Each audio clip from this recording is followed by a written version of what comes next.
सबसे पहले आपको बताने जा रहे हैं श्रीनगर में कोतवाली रोड पर एक गद्दे और रजाई बनाने के कारखाने में भीषण आग लग गई। तस्वीरें आपको दिखाएंगे आग लगने के दौरान की। आप देखिए ये आग काफी तेजी से फैलती चली गई। इस कारखाने में जो आग लगी है और पूरे इलाके में अफरा तफरी मच गई। कुछ ही मिनटों में पूरा कारखाना इस आग ने अपनी चपेट में ले लिया। आग की लपटें इतनी तेजी के साथ ऊपर बढ़ रही थी और फैलती जा रही थी कि इन्होंने आसपास के घरों को भी अपनी चपेट में ले लिया। बमुश्किल ही आग पर काबू पाया गया है। शॉर्ट सर्किट बताई जा रही है आग लगने की वजह।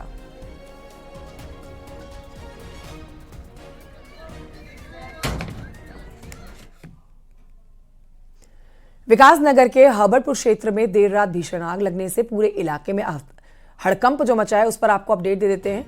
ये मामला समर फील्ड स्कूल के पास का है, जहां पर एक गोदाम में भीषण आग लग गई। एक के बाद एक कई ब्लास्ट हुए, चारों तरफ अफरा तफरी मच गई।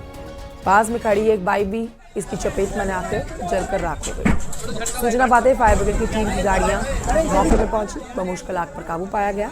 शॉर्ट सर्किट आग लगने की वजह बताई जा रही है।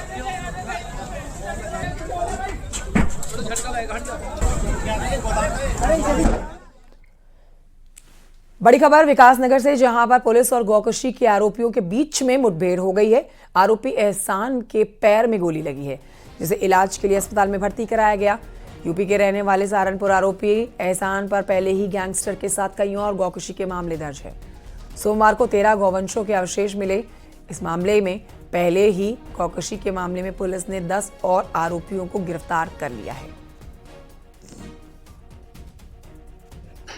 देखिए, अभियान के तौर पर जब भी ऐसे प्रकरण आते हैं तो उसमें ज़रूर हम अपने इनकी गिरफ्तारियाँ भी होती हैं, जेल भी जाते हैं। और जैसा इसका एक भाई अभी पूछताछ में ये भी पता चला फिल्टर, जो विगत 1.25 साल से जेल में। तो जब इसके मुकदमे जैसा आप देख रहे हैं कि काफ़ी लंबा चौड़ा इतिहास भी इसका निकल के आया है, तो इसमें रहेगा कि हम जो भी गैंगस्टर एक्ट में आगे कार्रवाई करें और भी जो सख्त कार्रवाई जो इनके विरुद्ध हो सकती है कानूनी रूप से, वो जरूर की जाएगी।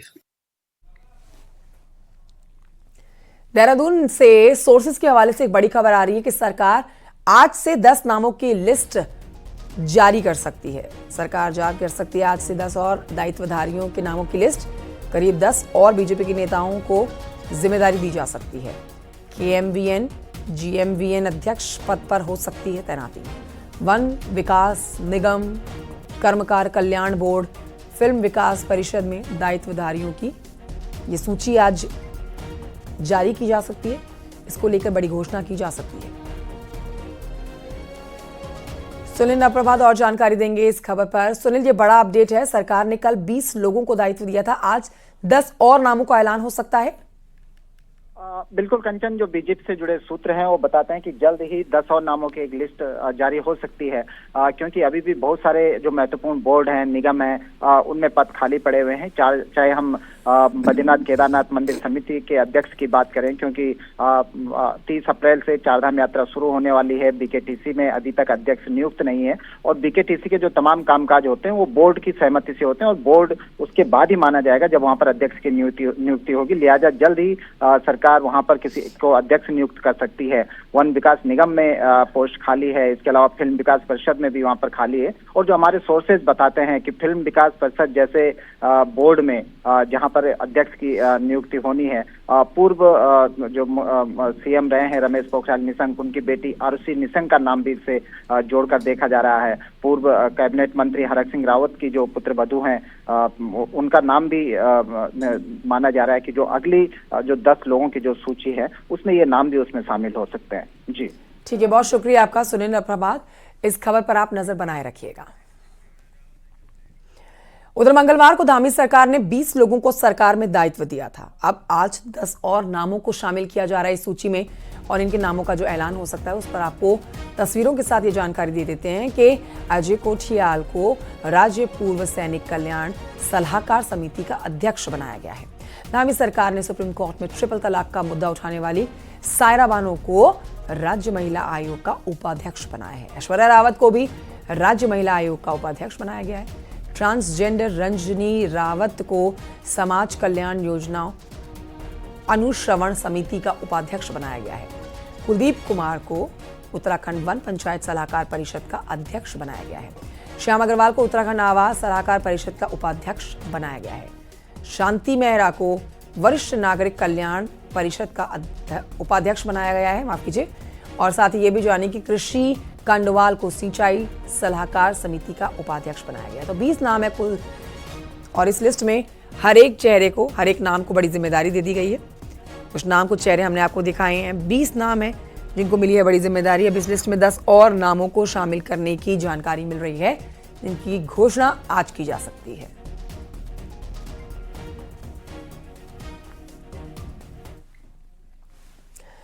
उत्तराखंड की धामी सरकार ने कल यानी मंगलवार को 20 दायित्वधारियों की लिस्ट जारी की थी।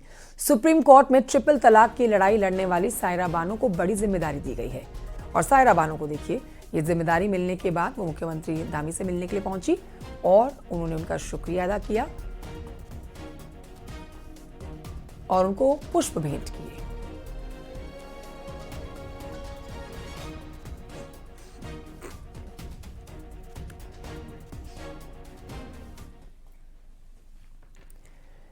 उत्तराखंड में 14 सड़कों, चौराहों और नगर पंचायत का नाम बदलने की सीएम पुष्कर सिंह धामी की घोषणा के साथ ही राज्य की सियासत में औरंगजेब और शिवाजी की एंट्री हो गई है। नाम बदलने पर हिंदूवादी संगठन खुश हैं, तो विपक्ष को नामकरण में झोल नजर आ रहा है। रिपोर्ट देखिए। भावनाओं के अनुरूप, जन अपेक्षाओं के अनुरूप, वहाँ की संस्कृति के अनुरूप और देवभूमि के मूल स्वभाव के साथ उन स्थानों के नाम रखे जाएं और जो देवभूमि का मूल स्वरूप है उसके प्रति लोगों की आस्था बढ़े, श्रद्धा बढ़े। उन क्षेत्रों के प्रति जहाँ के नाम बदलने की घोषणा की गई है। ईद की शाम पुष्कर सिंह धामी सरकार ने राजनीति का ऐसा शॉट खेला जिसकी उम्मीद शायद विपक्ष को भी नहीं थी। धामी सरकार ने 4 जिलों की 14 सड़कों, चौराहों और 1 नगर पंचायत का नाम बदलने की घोषणा कर दी। हरिद्वार जिले का औरंगजेबपुर शिवाजी नगर बन गया तो अकबरपुर विजयनगर बन गया। हल्द्वानी की नवाबी रोड का नया नामकरण अब अटल रोड हो गया तो देहरादून का मियांवाला रामजी नगर बन गया। इसी तरह उधम सिंह नगर में सुल्तानपुर पट्टी नगर पंचायत कौशल्यपुरी नगर पंचायत हो गई। हिंदूवादी संगठन इस घोषणा से खासे गदगद है। केंद्र सरकार ने जो हमको धामी वॉशिंग पाउडर जो दिया है वो उत्तराखंड के जो कलंकित नाम है, जैसे आपका चांदपुर, कितना कलंकित नाम है चांदपुर। मियांवाला कितना कलंकित नाम है, मतलब वहां रह रहे, कौन रह रहा है? पहाड़ी, पंजाबी, हिंदू। और हम क्या बोल रहे हैं? मियांवाला। हम किसी को अपने रिश्तेदार होते हैं ना, उनको बोलते हैं कार्य मियांवाला, बड़ी शर्म से आती थी भाई जी आप। लेकिन आज हम लोग गर्व से बोलते हैं कि वह उसका नाम पुष्कर सिंह धामी जी ने राम जी वाला रख दिया है। अब वहां का जो भी मियाँ होगा, जितने मियाँ होंगे ना, वो भी राम जी वाला बोलेंगे। इधर हिंदूवादी संगठन इस बात से खुश हैं कि नए नामकरण से मुस्लिम पहचान का लबादा उतरा, तो दूसरी ओर एसपी अध्यक्ष अखिलेश यादव को लगता है कि उत्तराखंड यूपी के नक्शे कदम पर चल रहा है। वहीं पूर्व मुख्यमंत्री हरीश रावत को भी नामकरण गैर जरूरी लगता है। उत्तराखंड का नाम भी उत्तर प्रदेश 2 कर दीजिए। सर, बहुत सारी जगहों के नाम बदले मध्य प्रदेश, उत्तर प्रदेश का नाम भी उससे जोड़ दीजिए। उत्तराखंड का नाम भी उत्तर प्रदेश 2 कर दीजिए। सर, बहुत सारी जगहों के नाम बदले मध्य प्रदेश, उत्तर प्रदेश का नाम भी उससे जोड़ दीजिए उत्तराखंड का। अब यहाँ ये नाम क्यों बदले गए मुझे पता नहीं। और यदि हाँ विकास की तासीर बदल जाती है, जैसे मोहम्मदपुर जटगांव है, यदि सरकार इस समय वो गांव के लोग जो है 425-450 कुछ मांग रहे हैं गन्ने का पर कुंतल खरीद मूल्य, वो बढ़ जाता है तो मैं भी ताली पीटूंगा। मैं कहूँगा यार वक़्त ये तो मोहम्मदपुर से मोहनपुर होने से बढ़िया हो गया। तो उसी तरीके से अब यहाँ देहरादून में मियांवाला का नाम बदला है। हर मियाँ तो उत्तराखंड की राजपूतों की एक अति सम्मानित प्रतिष्ठित बहादुर जाति उपजाति है। अवैध मजार और मदरसों को निशाने में लेने, यूसीसी को लागू करवाने के बाद अब मुख्यमंत्री पुष्कर सिंह धामी के नाम बदलने की कवायद ने सीएम धामी की हिंदूवादी छवि को मजबूत करने की तरफ एक और कदम बढ़ाया है। और हाल ही में जारी हुई देश के ताकतवर नेताओं की लिस्ट में सीएम धामी को खासी बढ़त मिलना भी इसका एक उदाहरण है। देहरादून से न्यूज़ 18 के लिए सुनील नौप्रभात की रिपोर्ट।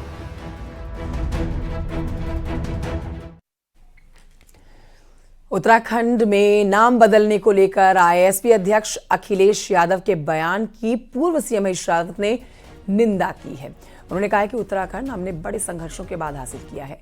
उन्होंने अखिलेश यादव पर तंज कसते हुए कहा कि उन्हें याद नहीं होगा तो वो उनको याद दिला देते हैं कि वो अपने पिताजी की पुरानी डायरी पढ़ लें।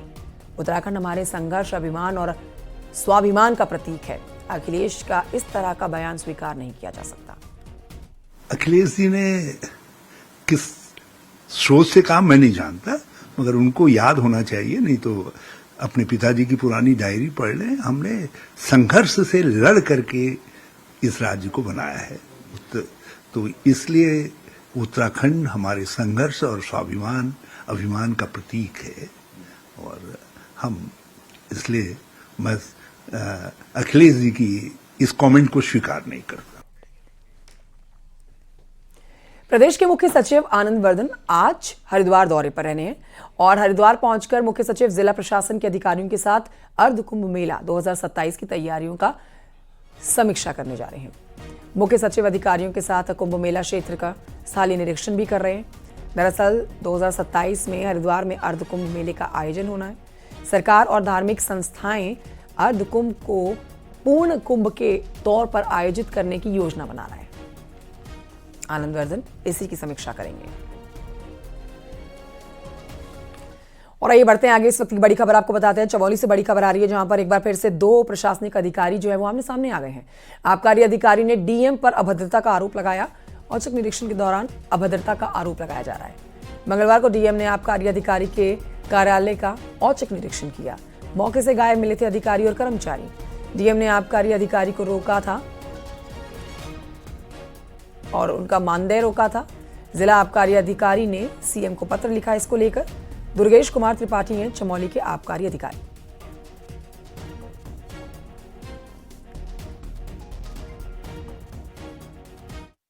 शाम को 3:30 बजे निरीक्षण किया गया एक्साइज ऑफिस का, तो वहाँ कोई भी उपस्थित नहीं था। तो सभी का वेतन रोका गया है और अनुपस्थित मानते हुए सर्विस में ब्रेक दी जाएगी और हायर अथॉरिटीज़ को भी लिखा जाएगा इनके खिलाफ कार्यवाही के लिए, क्योंकि अभी मदिरा की दुकानों का व्यवस्थापन की कार्यवाही गतिमान है। ऐसे में किसी का भी कार्यालय में उपस्थित न होना चिंताजनक है। सोशल मीडिया पर फिलिस्तीनी के झंडों के साथ ही कुछ मुस्लिम युवकों का एक वीडियो भी वायरल हो रहा है। ये वीडियो हरिद्वार के मंगलोर का बताया जा रहा है। ईद की नमाज के बाद ये वीडियो जो बनाया गया सोशल मीडिया पर ट्रेंड कर गया। कुछ मुस्लिम युवक फिलिस्तीन के झंडे को लहरा रहे हैं। बताया जा रहा है कि वीडियो रुड़की के पास मंगलौर का है। वीडियो पर पुलिस ने संज्ञान ले लिया है, जांच शुरू कर दी। हालांकि न्यूज़ 18 इस वायरल वीडियो की पुष्टि नहीं कर रहा है।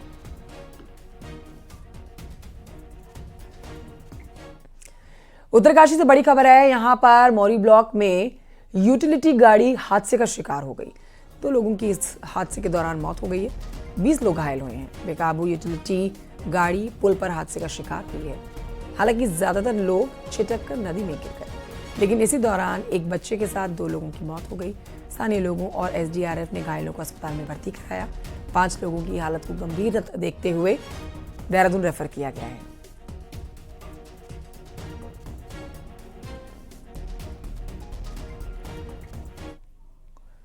अल्मोड़ा से खबर, जहां पर खैरना हाईवे क्वारब के पास में पिछले 6 महीनों से लैंडस्लाइड से रात को पूरी तरह से बंद है।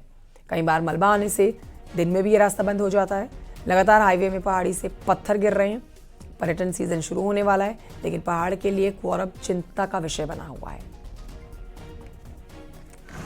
अल्मोड़ा खैरना हाईवे में क्वारब के पास पिछले 6 महीने से लगातार लैंडस्लाइड हो रहा है, जिससे जो है पहाड़ की रफ्तार थम जैसी गई है। अब लगातार पर्यटन सीजन शुरू होने वाला है, लेकिन यहाँ पर खतरा बना हुआ है। ऊपर पहाड़ी पूरे लूज हो रखी है और लगातार अभी भी आप देख सकते हो कि पत्थर गिर रहे हैं। लोग अपनी जान को हथेली में लेके जो है ये ट्रैफिक कर रहे हैं और पहाड़ का आवागमन कर रहे हैं। लोगों में काफ़ी नाराज़गी है कि कम से कम इस सड़क को तत्काल किया जाना चाहिए। किशन जोशी, न्यूज़ 18 अल्मोड़ा। माना जाता है कि पहाड़ में पलायन से ग्रामीणों को मोह भंग हो रहा है, लेकिन ऐसा नहीं है। स्याही देवी क्षेत्र के दर्जनों गांव आज भी जंगलों में आग लगने की सूचना मिलते ही दौड़ पड़ते हैं और यही कारण है कि पिछले 1 दशक से क्षेत्र के जंगलों में आग नहीं लगी है। पूरा मामला क्या है, इस रिपोर्ट में देखिए।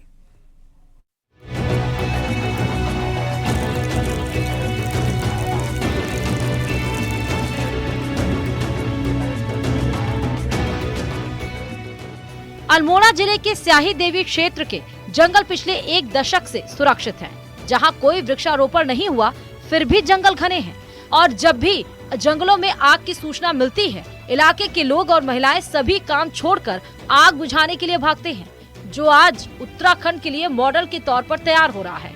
वन विभाग भी मान रहा कि यह देश में एक नया मॉडल तैयार हो रहा। हमारी जो मातृशक्ति है, हमारी जो महिलाएं हैं, जो हमारे यहाँ के स्थानीय निवासी हैं, वो इन जंगलों की सुरक्षा में इस तरीके से कदम मिला के हमारे साथ आगे बढ़ें और ये एक बहुत ही सराहनीय कदम है। वहीं महिलाओं के जंगलों को बचाने मुहिम को लेकर 1 अप्रैल को पूरे इलाके में और दिवस मनाया जाता है, जिसमें दर्जनों गांवों के लोग शामिल होते हैं और जंगलों और खेतों में आग नहीं लगाने की शपथ लेते हैं, जिसको प्रोत्साहन देने के लिए सरकार भी अब महिलाओं को वनों के साथ जोड़कर रोजगार की योजना रही है। अगर कहीं भी आग लगती है तो पहले तो हम अपनी महिला जो हमने 9 कार्यकारिणी बनाई है, सदस्य बनाए हैं, उनको फोन करते हैं। उसके बाद महिला मंगल दल को फोन करते हैं और हमारे गांव से सभी महिला और पुरुष आग बुझाने के लिए जाते हैं। महिलाओं के द्वारा महिला मंगल दल अगर आके दशकों से यहाँ आग नहीं लग रही है तो ये अपने आप में इससे बड़ी बात क्या हो सकती है। तो उन महिलाओं को आजीविका से भी जोड़ना, जो लोग इकोलॉजी बचा रहे हैं, टेक्नोलॉजी से अपने कोशिश कर रहे हैं कि जुड़े हैं, तो उनकी इकोनॉमी का भी लगातार संवर्धन, उसका आगे बढ़ना बहुत आवश्यक है। स्याही देवी क्षेत्र के दर्जनों गांवों की मेहनत अब रंग लाने लगी है। ग्रामीणों, महिलाओं ने पिछले 1 दशक से जंगलों को आग से बचाया है, जो आज पूरे पहाड़ी क्षेत्रों के लिए मॉडल बन रहा है। न्यूज़ 18 के लिए अल्मोड़ा से किशन जोशी की रिपोर्ट।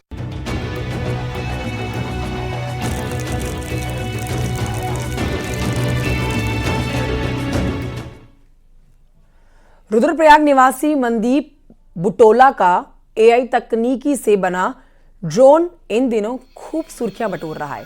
दरअसल पिछले 1 साल से मनदीप इस ड्रोन को तैयार करने में लगा हुआ था। एआई टेक्नोलॉजी की पूरी जानकारी लेने के बाद मनदीप ने भी इसे टेक्नोलॉजी से ड्रोन तैयार करने की सोची और पूरी लगन से इस पर काम कर रहा है। बड़ी मेहनत और लगन की बदौलत मनदीप को सफलता हाथ लगी और उन्होंने ऑटोमेटिक ड्रोन तैयार कर दिया। मनदीप का कहना है कि उन्होंने इस ड्रोन को खासकर जंगलों में लगने वाली आग को रोकने के लिए तैयार किया है, जो कारगर भी दिख रहा है।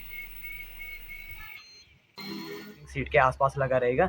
जैसे ही कोई ड्रिंक करके गाड़ी में एंटर करता है, गाड़ी को ऑन करने की कोशिश करता है, तो सेंसर अल्कोहल की जो बदबू है उसको सेंस करके गाड़ी को बंद कर लेता है। तो उसमें भी जो ड्रिंक एंड ड्राइव के हो रहे केस हैं, उसको कम करने के लिए मैंने ये प्रोजेक्ट को तैयार किया था। बाकी मैं ऐसे ही काफ़ी सारे प्रोजेक्ट बना रहा हूँ और अभी मैंने ड्रोन को ही लेटेस्ट में बनाया है। पूरे देश में नवरात्र की धूम देखी जा रही है। मंदिरों में भक्तों की भीड़ है। उत्तरकाशी के बालखिल्य पर्वत पर बने हुए नागड़ी देवी मंदिर में बड़ी संख्या में भक्त 5 किलोमीटर पैदल चलकर आकर माता के दर्शन कर रहे हैं। नवरात्र में यहाँ पर विशेष पूजा अर्चना का महत्व है। मान्यता है कि नागड़ी देवी मंदिर में भक्तों की मुराद पूरी होती है। स्कंद पुराण के केदारखंड में नागड़ी देवी मंदिर का जिक्र मिलता है।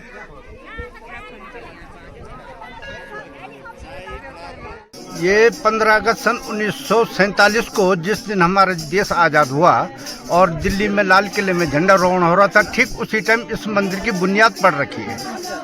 तो बुनियाद पड़ रखी तो यहाँ जो है, इससे पहले यहाँ पर बालखिलेश्वर महादेव का मंदिर था। पर जो यहाँ आता है, एक बार आ गए उसकी मनोकामना पूरी हो जाती है। माता रानी की बहुत कृपा है सब लोगों की। हमें तो अच्छी लगती है भैया, कोई कठिन नहीं। हमारी माँ तो नागनी माता श्रद्धा और भक्ति से लोग श्रद्धालु यहाँ हर साल आते हैं। फीट की ऊंचाई पर है और आप देख रहे हैं कि चारों ओर हिमालय के दर्शन यहाँ से होते हैं और खास तौर से 3 गांव अपने बक्सारी, चिलमड़गांव, ढुंगाल गांव की कुल देवी है।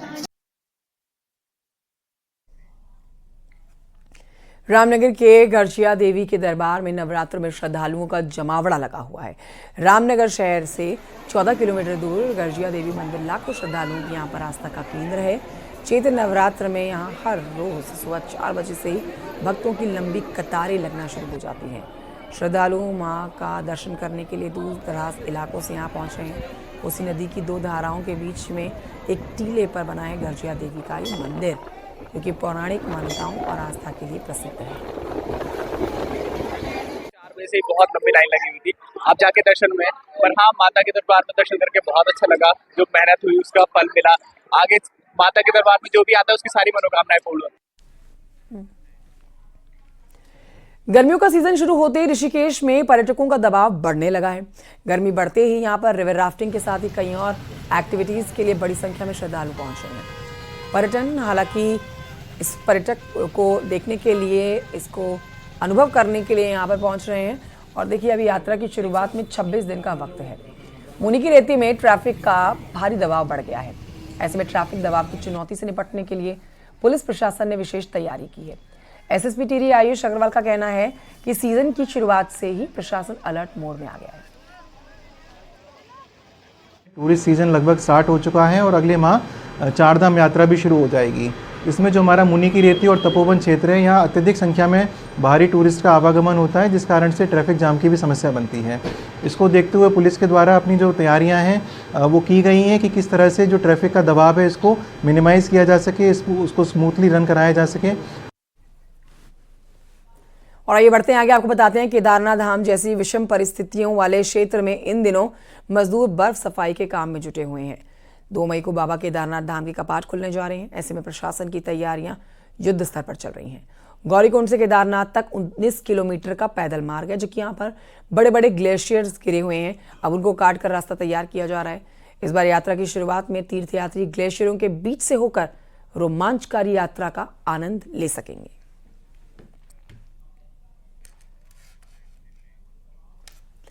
भारत चीन के बीच में बेहतर रिश्ते हों, अब बेहतर होते रिश्तों ने कैलाश मानसरोवर यात्रा की राह भी आसान कर दी है और इस रास्ते को खोल दिया है। अब जब यात्रा को लेकर दोनों मुल्कों में सहमति बन रही है तो फिर जमीनी तैयारियां भी अब तेज हो रही हैं। यही नहीं, उन इलाकों के लोग भी अब खुश हैं जहां से ये यात्रा गुजरेगी, क्योंकि उनको मिलेगा रोजगार। रिपोर्ट देखें।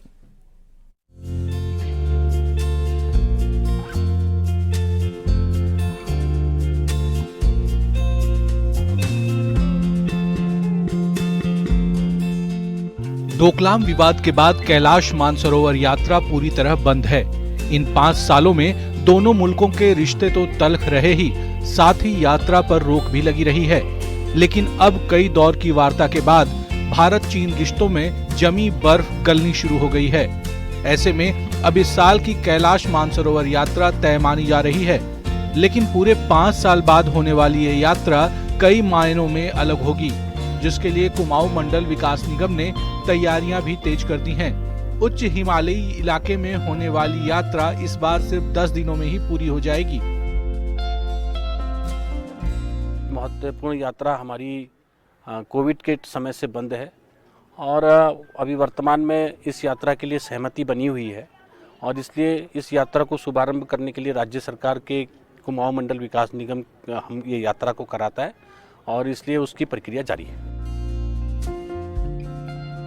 तिब्बत में मौजूद कैलाश पर्वत और मानसरोवर झील हिंदुओं की आस्था का प्रतीक है। 2020 से पहले हर साल हजारों यात्री पैदल लिपुलेख दर्रे को पार कर यात्रा करते थे, लेकिन इस बार की यात्रा काफी आराम से होगी। लिपुलेख बॉर्डर को जोड़ने वाली रोड बनने के बाद ये पहली यात्रा होगी। पहले जहां इस यात्रा को पूरा करने में 24 दिन लगते थे, वहीं अब ये यात्रा सिर्फ 10 दिनों में ही पूरी हो जाएगी। यही नहीं, यात्री पड़ाव भी काफी कम हो जाएंगे। यात्रा से व्यास घाटी के दर्जनों गांव में रौनक लौटेगी। तो इसमें क्या है कि हमारा एक तो व्यापारिक महत्व और उससे भी बढ़ेगा और दूसरा क्या है कि हमारा धार्मिक उससे भी जुड़ेगा। तो दोनों चीज़ों से हमारे क्षेत्र को बहुत फायदा मिलेगा और आने वाले में संबंध भी हमारे भारत चीन के जो संबंध है वो भी अच्छे रहेंगे। कैलाश मानसरोवर यात्रा जून से शुरू होगी और सितंबर तक चलेगी, लेकिन अभी ये तय नहीं हो पाया है कि इस बार यात्रा में कितने दल शामिल होंगे। ऐसे में माना जा रहा है कि इसी महीने मानसरोवर यात्रा को लेकर पूरी पिक्चर साफ हो जाएगी, जिसके बाद भगवान भोले के भक्तों से ये इलाका 4 महीने पूरी तरह गुलजार रहेगा।